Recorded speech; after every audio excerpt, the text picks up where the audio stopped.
Саламатсыздар, урматтуу телекөрүүчүлөр. Түз эфирде Саресеп, студияда адаттагыдай мен Мурат Жолукеев. Ал эми бүгүнкү биздин темабыз жекшембиде, тактап айтканда 17 ноябрда жергиликтүү кеңешке шайлоо тууралуу болмокчу. Ал жөнүндө кеңирээк маалымат алуу үчүн атайын студиябызга биз кадырлуу конокту адисти чакырганбыз. Уруксат берсеңиздер, сиздерди тааныштырып өтөйүн. Узарбек Жылкыбаев, Борбордук шайлоо комитетинин мүчөсү. Саламатсызбы, студиябызга кош келиптирсиз. Эскерте кетейин, түз эфирде иштеп жатабыз. Эгерде айтылып жаткан ушул жекшембиде өтүүчү шайлоо боюнча суроолоруңуздар, пикирлериңиздер, ойлоруңуздар болсо, анда 670191 сандарын терип түз байланышка чыксаңыздар болот. Андан тышкары бизде WhatsApp номерибиз иштеп атат 0501 670191 сандарына өз билдирүүңүздөрдү калтырсаңыздар, урматтуу адистен ага жооп алууга мен аракет кылып көрмөкчүмүн. Урматтуу Узарбек Казиевич, биринчи эле суроо мынакей айтып атабыз, 17 ноябрда өтө бул маанилүү шайлоо өткөн атат да, даярдыктар кандай болуп атат?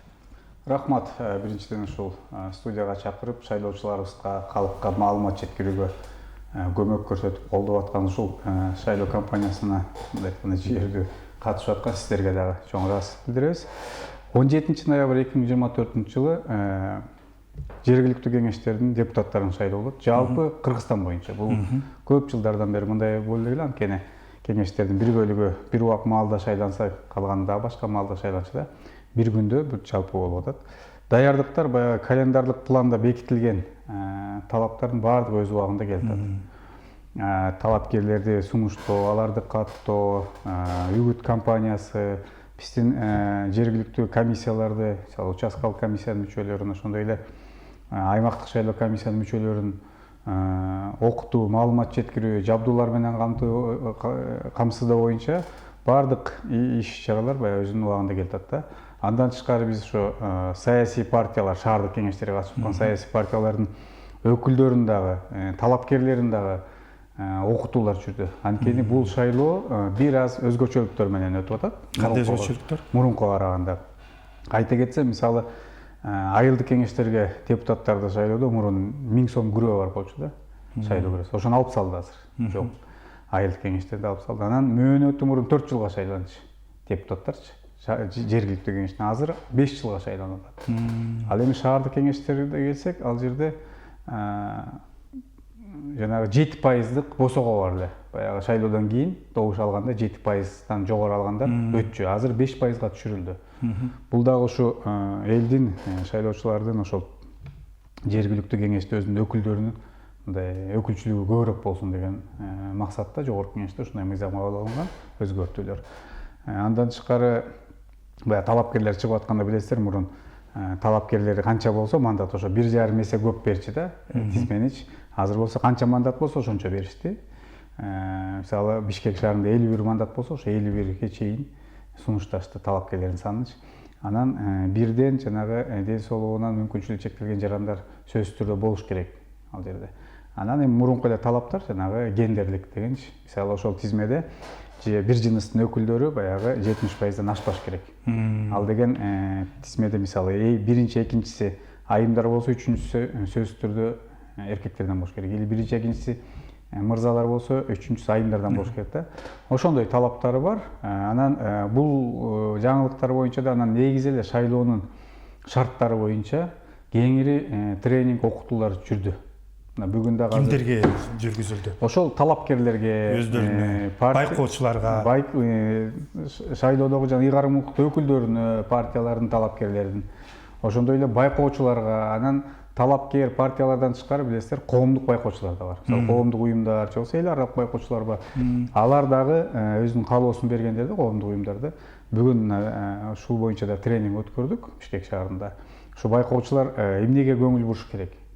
Анан кандай болуш керек алардын иш тартиби? Анан биз байкоочубуз деп эле алар дагы баягы кээ бир туура эмес кадамдарга барбаш керек. Баардык орду менен болуш керек депчи. Анан комиссия мүчөлөрү кандай иш аракеттерди кылыш керек? Кайсынысы туура эмес болуп калат, ошонун баардыгын деп, анан арыздаттануулар кандай тартипте берилет, анан ал кандай каралат, ушу баардыгын айтып бердик да. Анан суроо жооптор болду, ал жерде да жакшы.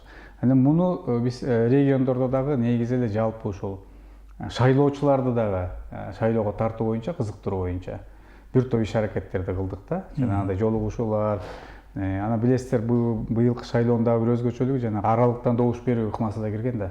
Ушул боюнча кеңирээк токтолуп кетсеңиз. Ал боюнча кеңири токтолсок, быйыл ушул билесиздер, элибизде, мамлекетибизде ички жана тышкы миграция деген маселе бар да. Анан жок дегенде ушу ички миграцияда жүргөндөргө, айрыкча студенттерге. Мисалы мурун форма 2 деген арызды берип шайлачу да, анан кийин жокко чыгарып койгон. Анан Конституцияда баягы негизги укуктардын бири бул шайлоого болгон укугу да, жарандарыбыздын. Ошону жүзөгө ашыруу боюнча жаңы ыкма кирди, аралыктан добуш берүү деген. Бул мисалы биздин республикабыздын жарандары, мисалы Нарындын же болбосо Жалал Абад талаасынын тургундары постоянный пропискада ошол жакта турган. Бүгүнкү күндө Бишкек шаарында жүрсө, же болбосо башка областтарда жүрсө, кызматкерлер убактылуу жүрсө, алар убактылуу каттоого турат. Аны электрондук түрдө да жүргүзсө болот, телефон аркылуу. Бирок анын мөөнөтү өттү. 1-ноябрга чейин болчу, биз бирок 6-ноябрга чейин узартып бердик. Бүгүнкү күндө 9050 адам шайлоочубуз ошо регистрациядан өттү. Анын дээрлик көпчүлүгү, тактап айтканда 4879 адам Бишкек шаарында турду. Бул эмнени айтат? Региондордон келген тургундарыбыз ушу Бишкек шаарында азыр каттоого өттү да. 4 шайлоо тилкеси ачылган буларга атайын Бишкек шаарында. Жалпы республика боюнча 10, калган 6 жанагы областтык борборлордо. Каракол шаарында, Нарын шаары, Ош шаары, Жалал Абад, Баткен, Талас шаарында. Бишкекте эң көп, андан кийинкиси Караколдо, андан кийин Баткенде. Буларга кимдер кирет дегенде көбү 72% жаштар экен, бул студенттер экенин айтып турсак болот да, студенттер. Анан ал боюнча дагы бир топ кампания өткөрдүк. Жана Кыргызстан жаштар кеңеши деген кыймыл бар да. Алар дагы ушул боюнча жакшы бир көмөк көрсөттү да. Жанагы катыш, танда, шайла деген кампания жүргүзүштү. Социалдык тармактар аркылуу. Анан жалпысы бир айырмачылыгы шаардык кеңештерде үгүт кампаниясы 1 айга созулат, ал эми айылдык кеңештерде 20 күнгө созулат. Себеби? Себеби эми ал мыйзамда ошондой көрсөтүлгөн, эми айылдардын чаканда. Анан кээ бирде суроолор болуп атат. Шаардык кеңештер жөнүндө угуп атабыз, айылдык кеңештер жөнүндө тынч эле өтүп атат депчи. Эми баягыдай баннерлерди чаптаган, илгенде эле талапкерлер аз. Анан шаардык кеңеште партиялар аркылуу чыгып аткандыктан аякта уюшкандыктан да өтүп атат да. Ал эми айылдарда болсо талапкерлер өзлөрүнүн эле чуркайт. Анан эми бир талапкер айыл ичиндеги өзүнүн округун бир 2 күндө, 3 күндө үймө-үй кыдырса да чыгат да. Ошондуктан мындай элге байкалбагандай сезилип атат, бирок айылдын жанагындай WhatsApp группалары бар, Telegram каналдары бар, же болбосо эли чакан бири-бирин жакшы таанышат деген сөз да. Facebook'та ошондой тармактарда да социалдык үгүт иштерин жүргүзүп атышат. Анан жалпысынан бүгүнкү күндө биздин жанагы комиссияларга келип арызданышкан түшкөн 31 эле арыз түшүптүр да, жалпысынанчы.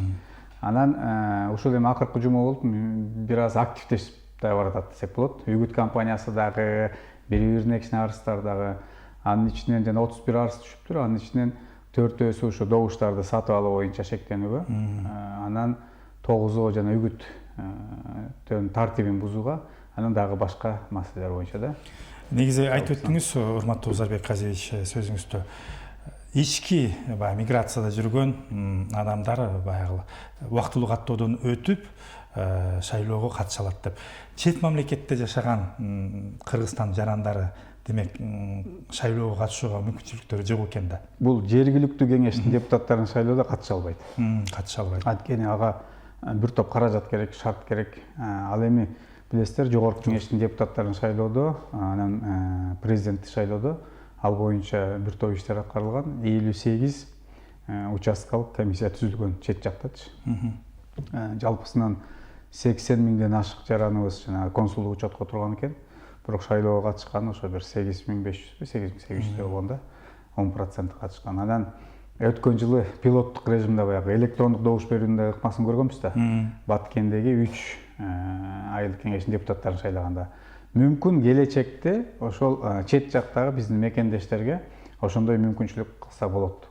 Ага дагы бирок бир топ аракеттер керек, каражат керек, жана коопсуздук маселелер, анткени билесиздер, жанагы ар бир адамдын өзүнүн жеке маалыматтары чыкпаш керек да. Ошолор боюнча дагы маселелер бар, бирок ал эми келечектин иши, менин оюмча жакынкы эле келечекте бул дагы болушу мүмкүн. Анткени технологиялар бүгүн ушундай тездикте өсүп атат да. ооба. Мисалы ушул быйылкы шайлоодо да ушул технологиялар жөнүндө айта кетейин.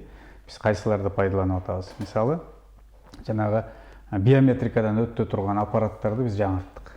Билесиздер го, акыркы шайлоолордо баягы биометрика өтпөй калды. Анан биометрикадан өтө турган аппараттарды жаңырттык. Ал жерде жарандарыбыз сөзсүз түрдө жанагы ID картасы менен, паспорту менен келиш керек шайлоого. Анан өздөрүнүн өздүгүн тастыктагандан кийин бюллетендерди бул шайлоодо булсам ошол участкалык шайлоо комиссиясында эле басылып чыгарылат. Ар бир участкалык шайлоо өзүнүн округуна тиешелүү бюллетендерди басып чыгат. Атайын заманбап принтерлер алынды бул боюнчачы. Жакшы. Мисалы бизде бүгүнкү күндө 4 миллион 115 миңден ашыгыраак шайлоочубуз бар Кыргызстан боюнчачы. Мурунку ыкма менен болгондо ошол 4 миллион 115 миң шайлоочуга бюллетендерди басып чыгарып, биякта учкун басмаканасына, анан аларды жеткиргенде да жөн жеткирбейбиз да, баягы кайтарууда милициянын спецсвязь деп коебуз, аны менен жеткирип. Андан кийин ошол 1 жума 5 күн аралыгында комиссияларга алып барып таратып, анан аны кайтарып, ушундай болчу да. Шайлоо бүткөндөн кийин калган келбегендердин бюллетенин баягы жокко чыгарып, эсип, анан макулатурага кетчү. Азыр болсо канча шайлоочу келсе ошончо бюллетен болот. Ошол жерде чыгат, ошо өзүнүн округуна жараша. Андан кийин шайлоочубуз барып, баягыдай эле кабинкадан белгисин коюп, тандоосун кылып, анан баягы автоматтык урналарга салат да. Шайлоо процесси мурдагыдай эле да. Демек ID картабыз менен барат экенбиз, дагы кол манжа менен текшерүүдөн өтүп, анан шайлоого катыша беребиз. Ооба, баягыдай эле, бирок ошол бюллетендер ордунан басып чыгат деген, бул дагы бир каражатты үнөмдөө. Убакытты да үнөмдөө. Убакытта үнөмдөө, ошол эле комиссия мүчөлөрү билесиздер, аны кол менен санап жүргүзөт да. Мындай эле бар, бирок бүткөндөн кийин жана пайдаланбаган бюллетендерди дагы бир сере санап чыкчу. Эртең менен иш башталарда баардык бюллетендерди санап чыгышты да. Азыр алардын дагы мындай ыңгайлуулугу болуп калды. Байкоочуларга дагы комиссияда анан канча адам келгенин карап турушат. Анан канча бюллетен чыкканын карап турушат. Эгер деле бюллетендер мисалы ошол жерден алып атып, жараксыз кылып алып кайра кайрылса, анда кайра жасап берет да бюллетенчи. Анысы бар, бирок калганы өзүнөн эле чыгыш керек да. Анан канча шайлоочу келсе, ошончо бюллетен чыгыш керек. Баягы автоматтык урнаданчы. Андан көп болуп калса эле шайлоо жараксыз болуп калат. Эң жакшы. Шайлоо участоктарынын даярдыктары кандай болуп атат? Текшерип бир сыра көзөмөлгө алып атасыздарбы? Албетте, ал боюнча дагы бир топ иштер жүрүп атат. Буга чейин эле шайлоо участкаларынын даярдыгы боюнча жергиликтүү бийлик органдары баягы жоопкерчилик алып даярдашат, көмөк көрсөтүшөт.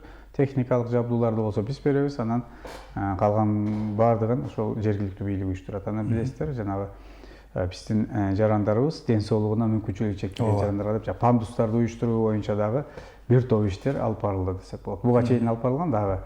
Көбүнчө мектептерде, бала бакчаларда, маданият үйлөрүндө да участкалык комиссиялар. Ал жерде баягы бийик тепкичтер деле көп жок, бирок ошого карабастан жанагы баарын жасалды пандустарчы. Анткени жана инклюзивдүү шайлоо деп биз ушу шайлоочуларыбыз дагы, талапкерлерибиз дагы ар тараптуу болуш керек да. Ошондуктан мүмкүнчүлүгү ден соолугунан чектелген жарандар ошо шайлоо күнү келем деп калса шайлоого, ага шарт түзүп беришибиз керек. Кээ бир участоктор бар, ошо тепкичтери бийик болуп калса, ал жерге атайын звонокторду коюп койгон. Эгер жанагындай коляска менен келип басып койсо, тияктан комиссия мүчөлөрү чыгып, же болбосо ошол жерде жанагындай ыктыярчылар болсо алар чыгып, көтөрүп киргизип коюшат да. Ошондой шарттардын баары түзүлгөн, байланыш түзүлгөн баардыгы менен, комиссиялар менен, электр энергия менен камсыз боюнча баардыгы даяр деп отчетторун берип атышат. Бул боюнча областтык штабтарда өткөн, республикалык штабтар өткөн, өкмөт тарабынан баягы тиешелүү кызматтарга тапшырмалар берилген. Коопсуздук маселеси боюнча дагы өтө маанилүү. Ички иштер министрлиги да өзүнүн иштерин алып барып атышат. Ал боюнча да анткени шайлоо, ар бир шайлоодо баягы кепилдик эч ким бере албайт да. Бирок мен ойлоп атам, бул шайлоолор тынч эле өтөт. Анткени жергиликтүү кеңештин шайлоолору анан мурунку шайлоолорго караганда жанагындай арыздаттануулар да көп жок эмес. Көп эмес. Аз. Азырактай болгонсуп калды. Аны да байкап атабыз. Бирок акыркы күндөрү мындай бир албетте убакыт аз калды. Активдүүлүк пайда болду десек болот да. Айрыкча шаардык кеңештерде. Эми аны канчалык деңгээлде мыйзамдуу мыйзамсыз аны сот чечет. Дагы ушул жогорудагы суроону улай эле да. Балким кай бир учурларда жарандарыбыз ден соолугуна байланыштуу шайлоого катыша албай үйлөрүндө добуш берүүгө мүмкүнчүлүк түзүлөбү? Албетте түзүлөт. Бул боюнча мына ушул күндөрү ушу тапта участкалык шайлоо комиссиясына кайрылыш керек. Арыз менен кайрылып коюш керек да. Мен деп өзүнүн баягы өздүгүн тастыктап, анан үйдө жатам. Же болбосо ден соолугума байланыштуу, же болбосо баягы улгайып калгам деле деп аксакалдарга чакырса болот. 16 ноябрь күнү имараттан тышкаркы добуш берүү процесси жүрөт. Эстеп калыңыздар, урматтуу эле көрүүчүлөр, 16 ноябрда демек.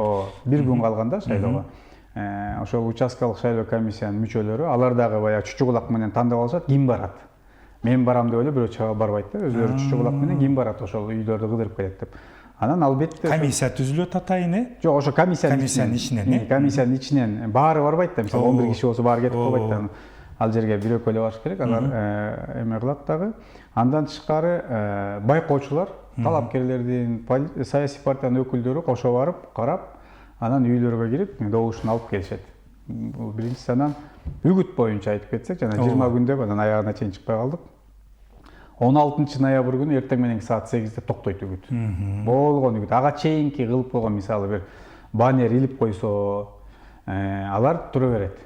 Бирок ал күнү үгүт кылган болбойт. Мисалы ошол күнү чыгып алып Facebook'та мына ай шайлоочуларым эртең шайлоо, эми барып койгула, мени шайлап койгула десе, бул туура эмес болуп калат. Бул мыйзамсыз болуп калат. Ага чара колдонобуз да. Ошондуктан айрыкча бул талапкерлерге эскертме. Бул боюнча деле аларга жеткирилген маалымат окутканбыз, айтып бергенбиз, бирок дагы бир ирет эскертме да. Сиздердин телеканал аркылуу ушул 16 күнү баягы тынч күн деп коет. Ошол үгүт иштери жүрбөйт. Анан жанагы агитаторлордун айлык акылары боюнча да бүт окутканбыз.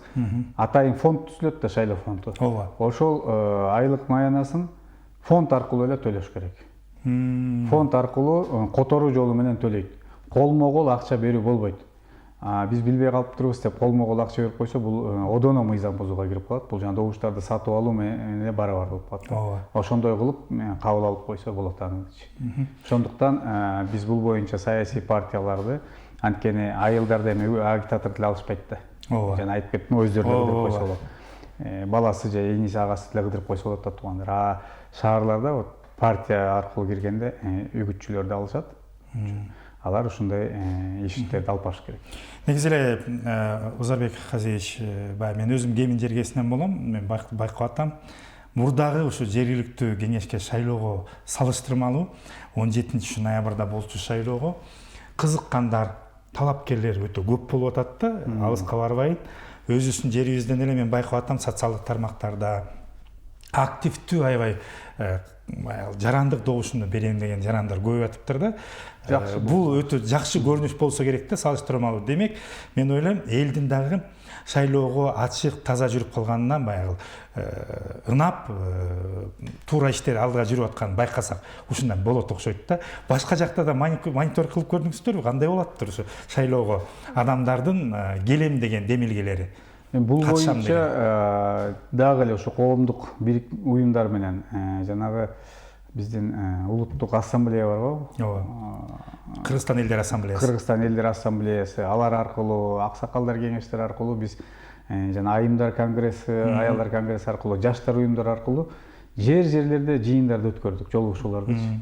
Баягы талапкерлер кетти, катталды, алар үгүт ишин кылып атат. Биз болсо жалпы мындай шайлоонун жүрүшү боюнча, коомдун активдүү бөлүгү мененчи, шайлоонун жүрүшү боюнча, анан ушу шайлоого катышууга чакыруу боюнча, үндөө боюнча. Анткени биз келгиле, тандагыла дедик. Биз бирөөнү агитация кылбайбыз да. Анан ошол эле лидерлерди, баягы коомдук пикирдин лидерлери деп коебуз, жерлерде. Аларды дагы тартып, алар дагы мисалы азыр күздүн күнү той аш көп, жыйындар көп. Ал жерде дагы ушу шайлоо темасын көтөрө жүргүлө. Баргандан кийин каалаганыңарга шайлагыла, бирок келип добушуңарды бергиле. Анткени канчалык шайлоочулар көп катышса, сапаттуу тандоо болот да. Анан жана добуштарды сатып алуу деген маселелер өзүнөн өзү жок болот эгер биздин жарандарыбыз баары активдүү катышсачы. Элдин баарын сатып ала албайт да. Анан аз келгендигине байланыштуу, ошол аз топтун дагы бир аз бөлүгүн эле сатып алса эле, анан маселеси чечилип калат атпайбы? Эгер көп келсе, анын баарын сатып ала албайт. Ушундай иштерге өзүбүз эле бир жарым сааттык убактысы кетет жарандардынчы. Андан деле аз кетет. Үйүнөн чыккан, эми максимум. Үйүнөн чыккан, комиссияга барды, кайра келди дегенчи. жарым саатты телефон чукулап деле отурушат, телевизор көрүп деле отурушат. Эми азыр жайдын күнкүдөй же күздүн күнү же жаздын күнкүдөй аябай жумуш деле жок. Жыйын терим деле бүттү. Айылдарда деле дем алыш күнү чыгып, өтө деле суук эмес. Барып, ушу жарандык милдетин аткарып, конституциялык укугун ишке аткарып, анан баягы бийлик элдики дейбиз да. ооба. Элдики ушу 5 жылда бир эле келет, шайлоодочу. Ушу жеринде болобу, жергиликтүү бийликти, же жогорку кеңеште, же президентти шайлаганда болобу, 5 жылда бир келчү эле мүмкүнчүлүк бул ошол өзүнүн бийлигин көрсөтүү. Ошол өзүнүн добушу менен бийликке болгон мандатын бирөөгө тапшыруу. Анан ошону мындай сапаттуу тандаш үчүн шайлоого барыш керек. Анан мен барбасам деле шайланып атат деп отура берсек, жанагындай ыплас жолдор менен келгендер өтүп кетиши мүмкүн. Анда биздин коомдун, айылдын, шаарыбыздын, деги эле мамлекетибиздин өнүгүшүнө дагы бир убакыт жеңилип калабыз да, алдырбайбыз бир убакыттанчы. Ошондуктан билимдүү, тажрыйбалуу, сапаттуу, ою түз жакшынакай адамдарды, уул кыздарыбызды, агаларыбызды, аталарыбызды, эжелерибизди шайлап коомдун өнүгүүсүнө өзүбүздүн салымды кошушубуз керек. Туура айтасыз, бекерден айтылган эмес да, ааламга жол айылдан башталат деп. Туп-туура. Сөзсүз түрдө сиз баса белгилеп кеткендей акылдуу, билимдүү жана мекенчил Кыргызстан үчүн күйүп жанган биздин жарандарыбызды шайлап алсак, ошол эле аймактардын көйгөйүнүн, маселелеринин чечилишине жана ошондой эле өнүгүшүнө өз салымын кошо алат да. Албетте, туура айтасыз. Анткени ушул Кудай буйруп, мынакей 17 ноябрда шайланган депутаттардын кийин болчу мынакей курултайга дагы Кудай буйруса өзлөрүнүн делегаттарын шайлоого мүмкүнчүлүк түзүлөт экен да. Бул да бир чоң кадам да. Ошондуктан да мен да урматтуу теле көрүүчүлөр, баарыңыздарды ушу 17 ноябрда эч качан биз нагайыбыз айтып өткөндөй эле жарым саат убактыңызды аябай бөлүп, өзүңүздөр каалаган талапкерге добуш берүүңүздөрдү чакырып кетмекчимин. Сөзсүз түрдө шайлоого катышыңыздар керек. Дагы бир кандай айтылбай калган өзгөчөлүктөр болот? Эми баардыгын эле айттык окшойт. Маалымат боюнча, үгүт иштери боюнча каттоосуна чейин кирип кеттик окшойт. Эми ушул 2-3 күн убакыт калды. Ооба. Дагы бир ирет чакырам биздин шайлоочуларды. Азыр эми цифровой телевидение деп Чүй каналын жалпы Кыргызстан боюнча эле көрүшөт да. Ооба. Ошондуктан жалпы кыргызстандыктарды чакырам. 17 ноябрь күнү майрамдык маанай менен келип шайлоого катышып, добушуңуздарды берип, ушул мамлекеттин өнүгүүсүнө болгон бир өзүңөрдүн чоң салымыңарды кылып кетесиздер деп ишенем. Негизи жалпы ушу республика менен карап көргөндө кайсыл аймактарыбызда делегаттардын, депутаттардын шайланышы көбүрөөк болчу деп болот да, саны боюнча статистика барбы? Статистика бар, бирок эми азыр биз аймактарга депутаттардын санын бөлбөйбүз да. Жалпы Кыргызстан боюнча 6300дөн бир аз ашык депутаттар шайланыш керек жергиликтүү кеңештерге жалпысынан. 33 шаарда шайланат, 33 шаарда 993 депутат шайланат орточосу. Калгандары 5000ден ашык айылдык кеңештин депутаттары. Жалпы талапкерлердин саны 10800. Ошондо бир мандатка орточо эсеп менен 2ге жакын талапкер бар да. Кээ бир жерде мисалы 2 мандатка округ болсо 2 эле талапкер бар да. Кээ бир жерде көбүрөөк. Эми ал ошол жердин жашоочулардын активдүүлүгүнө жараша. Анан жалпы жанагы биздин 4.115.000ден ашык шайлоочубуз бар да. Алардын канчасы келсе дагы шайлоо өттү деп санала берет. Анткени мыйзамда андай чек жок. Баягы 30% келсин, 50% келсин, же 10% келсин деген жок. Бирок билесиздер, баягы жогорку кеңештин шайлоолорунда акыркы 2 жылда бир 15ден 25%га чейин келип жүрөт. Бирок ушул жергиликтүү кеңештин шайлоолорунда мен ушу бир 30%дан ашыгыраак келеби деп атам. Негизи 30%дан ашыгыраак келет го деп атам. Анткени бул жалпы Кыргызстан боюнча болуп атат дагы баягы маалыматтык кампанияда жакшы жүрүп атат десек болот. Анткени силердин телеканал аркылуу, радиолор аркылуу, башка телеканалдар, интернет басылмалар аркылуу биз байма-бай жеткирип атабыз маалыматты. Анан өзү талапкерлер да көп да. 11.000 кишиге жакын талапкер болуп калган. Анан ар бирөөсү үгүт ишин кылып атат. Кандайдыр бир деңгээлдечи. Бирөө жакшы кылып атат, бирөө начарыраак кылып атат. Эми алар өзлөрүнүн иши, бирок ошентсе дагы жалпы калкка жетип аткандай сезилип атат да. Анан ошондуктан эми шайлоо күнү кечинде билебиз канча шайлоочу катышканын жалпы, кандай шайлоо өткөнүн. Жалпы жыйынтыгы качан чыгат ошондо? 17-синде шайлоо болсо, Толугу толугу менен 20 күндүн ичинде чыгыш керек. 20 күндөн кечиктирилбей чыгат. Анткени баягы участкалык шайлоо комиссиялары ошол күнү эле санап бүтүп алып келип тапшырышат протоколдорун аймактык шайлоо комиссияга. Аймактык шайлоо комиссия баардыгын алып, баягы сводный протоколдорду чыгарат да, бирок арыздар болуп калабы, болбой калабы деп аларга да мөөнөт бар да. Аларды карап чыгат. Анан алардын чечимин бизге алып келип тапшыргандан кийин борбордук шайлоо комиссияга дагы мүмкүнчүлүк бар да. Мүмкүн ошол аймактык шайлоо комиссиянын иш аракеттерине арыздаттоолор болуп калышы мүмкүн. Шайлоонун жыйынтыгына макул болбой калгандар мүмкүн да. Анан алардын арыздаттоолорун күтөбүз. Жок болсо биз чечим кабыл ала беребиз. Эгер кээ бир саясий субъекттер ошол шайлоого катышып аткан макул болбосо, биздин чечимге да алар сотко арыз бергенге укугу бар, Бишкек административдик сотуна. Андан кийин аяк менен да макул болбосо жогорку сот чекитти коет да.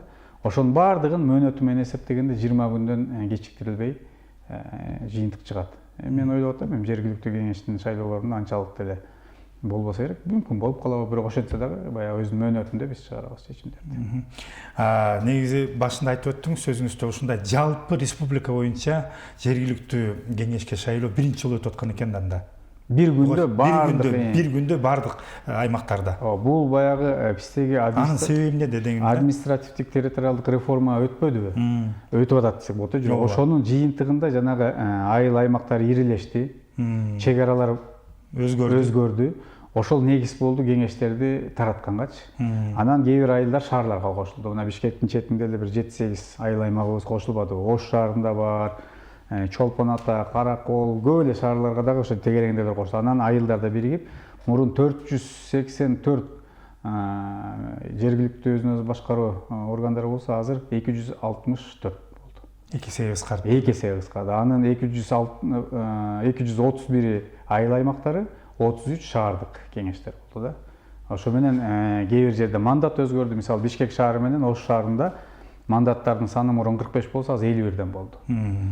Калгандары мурунку эле мыйзам боюнча жанагы 6000ге чейинки калкынын саны барлар 11 мандат, 6001ден 20000ге чейинки калкынын саны бар аймактардыкы болсо 21 мандат, анан 20001ден 70000ге чейинкилери болсо алар 31 мандат. Анан быйыл өзгөрүү кирген, ошо 70000ден 500.000ге чейинкилер болсо алар 41 мандат депчи. Аларга 3 шаар кирди, бул Каракол, Токмок, Жалал Абад шаары. 70.000ден көп да калкы. Анан алар 41 мандат болуп калды. Мурун 31 эле мандат болчуларчы. Ушул жөнүндө раз тактоо берип кеттиңиз да, сөзү таң калып атканда. Сиздердин каналда как раз Токмок шаарында бар да. Мурун 31 мандат бөлүшө турган болсо, азыр 41 мандат бөлүшөт да. Анан жанагы мен башында да айткам, 7%дан 5%га түштү депчи. Бул өтө маанилүү. Ооба. Маанилүү. Мисалы 6%, 6,5% добуш алып келгендердин анан кирбей калгандар болгон да. Азыр кээ бир шаарларда эң көп эле бир 9 партия катышат окшойт бир шаардачы. Ата көбүнчө бир 5, 6, 4 партия катышып атат да. Ошол катышкан партиянын баары өтүп кеткенге да мүмкүнчүлүк бар да. Анткени жанагы 5%дан жогорку добушту алып алса эле келип бөлүшө беришет мандаттарынчы. Анан кимиси канча пайыз алганга жараша баягы мандаттарды бөлүшөт да. Ошондуктан бардык саясий күчтөрдө мүмкүнчүлүк бар. Элдин колдоосун тапса эле ошо кирип кеңешке ошол жерде иш алып барат. Анан ушундай бир пикир тарап кеткен экен, мэрди, айыл өкмөт башчысын шайлай албайт, кеңешке барганда эмне пайда депчи. Пайдасы өтө чоң, анткени ошол бюджетти аныктайт. Бюджетти бекитишет. Ошол жерде бюджет аркылуу мисалы жаштарга канча акча бөлүнөт, спорт багытына канча, маданиятка канча, көчөлөрдү тазалаганга, мүмкүн асфальт жол салганга, парктарды уюштурганга деп ошол жергиликтүү жашоочулардын жашоо шартын оңдогу. Андан тышкары жанагындай билесиздер, коммуналдык төлөмдөр бар да. Алардын баасын бекитет. Суунун баасы, ичкен суунун баасы, таза суунун, же болбосо сугат суу, айылдарда болсо жайыттын тиги жайлоого чыккандан баасы канча болот, көп нерселерди ушу депутаттар бекитет. Анан андан тышкары өздөрү ушу депутат болуп, инвестор тартып, же болбосо кандайдыр бир фонддорго катышып, иштерин аралашып, проекттер жазып, ошол айылга бир жакшы иштерди алып келгенге дагы бир топ шарттар бар. Убакыт сакындап соңуна келип калды. Сизге эркин микрофон берейин, телекөрүүчүлөргө шайлоо боюнча кайрылып кетсеңиз болот. Дагы бир ирет анда урматтуу шайлоочулар, кыргызстандыктар, элибизде, жерибизде тынччылык болсун. Шайлоо майрамдык маанайда өтсүн. Баарыңыздарды 17 ноябрь 2024 жылы шайлоого келип катышып татыктуу деген талапкерге партияга добушуңарды берип ошол айыл аймагынын шаардын өнүгүшүнө өзүңөрдүн салымыңарды кошууга чакырам. Баарыңыздар аман болуңуздар. Рахмат Узарбек Казиевич, убактыңызды бөлүп бизге келип шайлоо боюнча кене маалымат бергениңизге ыраазычылык билдирем. Ишиңизге ийгилик. Урматтуу көрүүчүлөр, ушу менен биздин программа соңуна келип жетти. Мен дагы жалпыңыздарды 17 ноябрда болуучу ушу жергиликтүү кеңешке шайлоого активдүү катышууңуздарды чакырып кетмекчимин. Амандыкта, сак саламат болуңуздар.